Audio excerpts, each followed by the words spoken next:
NGT यानी कि national green tribunal के सदस्य अफरोज अहमद ने इंदौर के प्रशासनिक अधिकारियों की कलेक्टर कार्यालय स्थित महत्वपूर्ण बैठक ली, जिसमें उन्होंने पर्यावरण सहेजने के साथ ही जल स्रोतों को बचाने और हरियाली को सहेजने संबंधी तमाम बिंदुओं पर अपनी बात रखी। इंदौर कलेक्टर इलैया राजा टी, निगम commissioner Harshika Singh, additional police commissioner Rajesh Hingankar, शहर के लगभग सभी प्रमुख प्रशासनिक विभागों के अधिकारियों की मौजूदगी में एनजीटी सदस्य अफरोज अहमद ने इंदौर शहर की तारीफ करते हुए कहा कि शहर की जनता का शहर को स्वच्छ शहर बनाने में काफ़ी योगदान है। वहीं यहाँ के प्रशासनिक अधिकारियों की भी उन्होंने सराहना की। एनजीटी के डॉक्टर अहमद ने इंदौर शहर के जल स्रोत में तालाब और बावड़ियों को सहेजने के साथ ही पर्यावरण को बचाने के लिए किन किन बिंदुओं पर कार्य करना आवश्यक है, इस पर बैठक में चर्चा की। वहीं डॉक्टर अफरोज अहमद ने पर्यावरण सुधार का जिक्र करते हुए नर्मदा नदी को लेकर भी अपनी बात रखी और कहा कि राजस्थान, गुजरात सहित मध्य प्रदेश को नर्मदा नदी का पूरा लाभ मिल रहा है।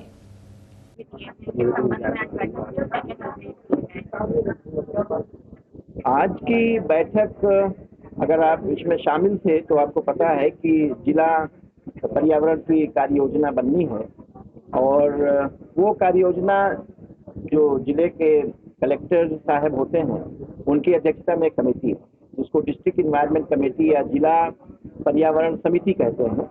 तो उसी के लिए ये बैठक थी। उसमें तमाम इंडिकेटर्स हैं या मुद्दे हैं, जैसे सॉलिड वेस्ट का मुद्दा है, लिक्विड वेस्ट का मुद्दा है, जंगलों के बचाने का मुद्दा है, प्लास्टिक वेस्ट का है, बायोमेडिकल वेस्ट का मुद्दा है। जो पर्यावरण से जुड़े हुए जितने भी मुद्दे हैं वो कमेटी का कार्य क्षेत्र है। तो उसी पर जानकारी लेने के लिए बैठक हमने की थी। सर, बावड़ियों को बचाने की भी बात की गई है कि ऊपर किस प्रकार से हम लोग काम करेंगे जिससे कि उस पे मेरा विचार ये है कि बहुत बढ़िया प्रश्न है आपका कि जो भी तालाब है, मैंने आपको बताया कि तालाब का एक कैचमेंट होता है। खाली तालाब के इलाके में बारिश हो जाए और तालाब भर जाए ऐसा नहीं होता है। उसका एक कैचमेंट होता है, उस कैचमेंट से पानी उसमें आता है। अब उस कैचमेंट में जो इनलेट है, पानी का आवाह है, उस आवाह को बचाने की हमारी जिम्मेदारी है। मुझे उम्मीद है कि इंदौर प्रशासन ने बहुत अच्छे काम किए हैं।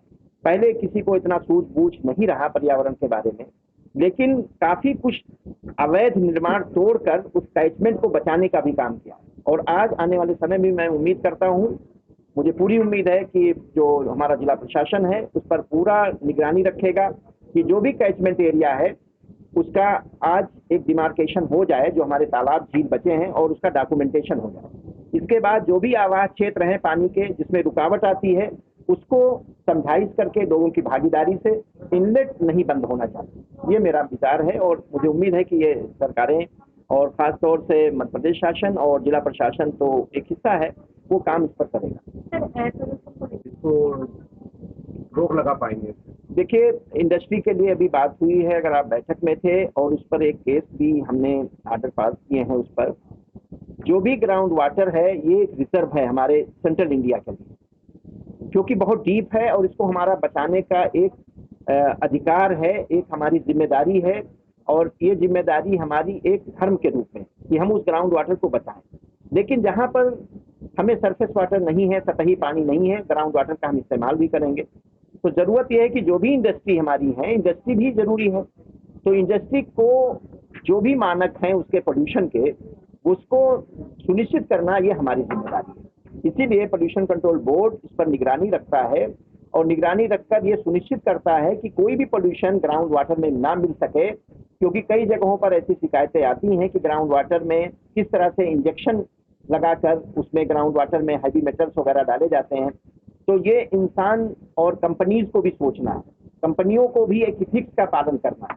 वो इथिक्स का पालन करके, और हमारी जो भी स्टैट्यूटरी एजेंसीज हैं, जो पोल्यूशन कंट्रोल बोर्ड है, सेंट्रल पोल्यूशन कंट्रोल बोर्ड है, जिला प्रशासन है, पुलिस व्यवस्था है, वो सब इस बातों को देखेगी कि इंडस्ट्री भी चले लेकिन प्रदूषण से कोई समझौता नहीं होना चाहिए, जिससे हमारा ग्राउंड वाटर बचा रहे। यस, फसलों के लिए मैंने आपसे साझा किया कि आज एनर्जी पिलेट्स बनने शुरू हो गए हैं। और दूसरी बात, अगर हम उस जो रेजिड्यूज है, जो बचा हुआ फसल का हिस्सा है, जब हम प्रोसेसिंग कर लेते हैं, फसल को हम जब काट लेते हैं, तो जो भी हिस्सा है उसको हम मल्चिंग करके भी उसको खाद बनाने के काम आ जाता है। बहुत अच्छा ऑर्गेनिक मटेरियल बनता है। तो उसको काट के एक तो हम वर्मी कंपोस्टिंग भी कर सकते हैं अलग ले जाकर, दूसरा मल्चिंग करके यानी पानी जमा करके उसमें थोड़ा खाद भी डालकर उसको हम सड़ा सकते हैं वहां पर दूसरी फसल के आने तक।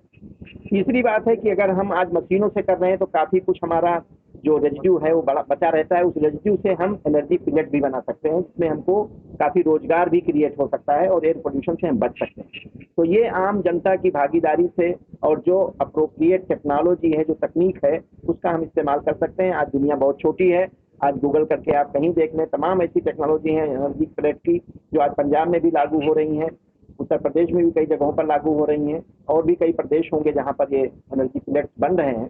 तो उम्मीद करता हूं कि दूसरे भी जिले और राज्य इसका अनुसरण करेंगे।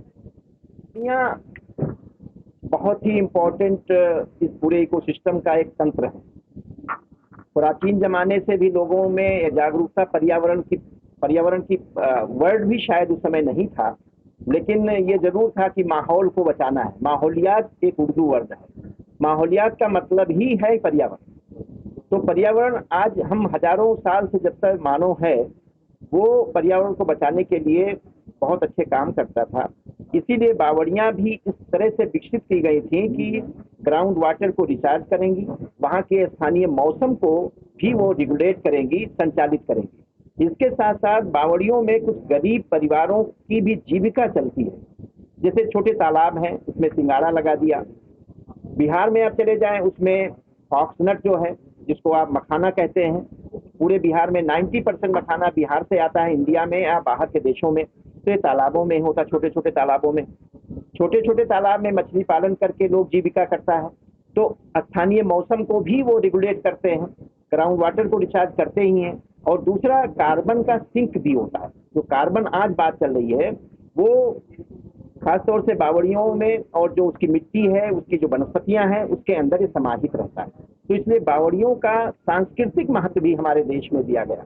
उसका हमारे देश में खासतौर से जो रिलीजियस महत्व है, धार्मिक महत्व भी दिया गया और उससे जोड़ा गया। बावड़ियों को पूजते हैं लोग, इसीलिए पूजते हैं कि उसका पर्यावरणीय महत्व बहुत है। जहाँ तक प्रश्न इंदौर का है, इंदौर का जो जियोग्राफिकल लोकेशन है, जो भौगोलिक स्थिति है, ऐसी स्थिति में ग्राउंड वाटर बहुत गहरा है। और ऐसे गहरे, क्योंकि ये गंगा बेसिन में जरूर है, लेकिन गंगा बेसिन का एक छोर है जहाँ पर कोई ऐसी मिट्टी की बनावट नहीं है जहाँ पर ग्राउंड वाटर बहुत ही रिच हो। ऐसी जगहों पर बावड़ियों का महत्व बहुत ज्यादा है और उसको बचाने के लिए बहुत जरूरी है कि उसको हम बचाएं, एक रिजर्व के रूप में हम रखें। लेकिन ये देखा गया है कि इंदौर ही नहीं, अभी मैंने आपका जिक्र किया, अयोध्या जैसे शहर में सारी बावड़ियों को फिर से पुनर्जीवित करने के लिए सरकार ने वहां कदम उठाए हैं, जो बड़ा सराहनीय काम है। मैं उम्मीद करता हूं इंदौर में भी हमारे जिला प्रशासन में कलेक्टर साहब, म्युनिसिपल कमिश्नर की कमिश्नर साहिबा इस पर जोर देकर पब्लिक पार्टिसिपेशन से जितनी भी बावड़ियां हमारी हैं, आज दिख रही हैं, मौजूद हैं, उसको संरक्षित करने के लिए यथावत पूरा प्रयास करेंगे और उसको बचाएंगे और उसको संरक्षित करेंगे। सर जमानी है वो जी। किया जा सकता है। और आगे जब बात की जाए लॉ की, तो कान नदी की भी बात होती है। जैसा मैंने आपको बताया कि नदियां भी एक पारिस्थितिक तंत्र का और प्राकृतिक संसाधनों का बहुत इम्पोर्टेंट महत्वपूर्ण हिस्सा है। नदियों को अगर माइनस कर दें तो समंदर नहीं रहेंगे, समंदर नहीं रहेंगे तो आपका मौसम नहीं रहेगा, जब आपका मौसम ही नहीं रहेगा तो ये प्लानेट ही नहीं रहेगा। तो नदियों के लिए भी भगवान ने, ईश्वर ने पहाड़ों की पैदाइश की, हिमालय को पैदा किया जहाँ से ब्रह्मपुत्रा निकलती है, गंगा निकलती है, यमुना निकलती है, सतलज निकलती है।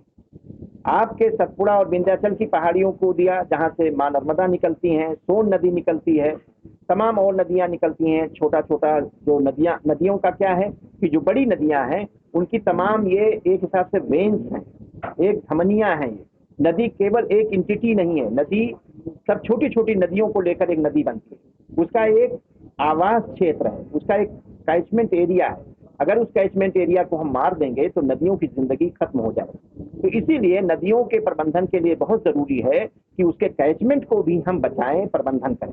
नदियों का फ्लड प्लेन जोन ये सुनिश्चित करना बहुत जरूरी है। सरकारें जो भी निश्चित करें कितना मीटर होगा, लेकिन उसको बचाने से आपका जो अतिक्रमण है वो हट जाएगा और हमारे प्रशासनिक अधिकारियों के लिए भी बहुत आसान हो जाएगा कि किसी की बस्ती हो। मेरे पास मामले हैं जिसमें 40-40 साल से 50-50 साल से लोग जंगल में बसे हुए हैं, जंगल की जमीन में। अब उनको हटाना है तो उनको रिहेबिलिटेट करना पड़ेगा। इसी तरह से नदियों के किनारे लोग बस गए हैं, उनको भी हटाना एक मानवीय पहलू भी है।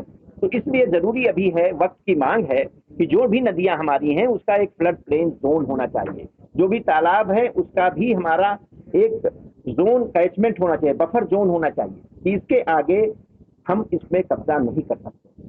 तो ये अहम जरूरत है।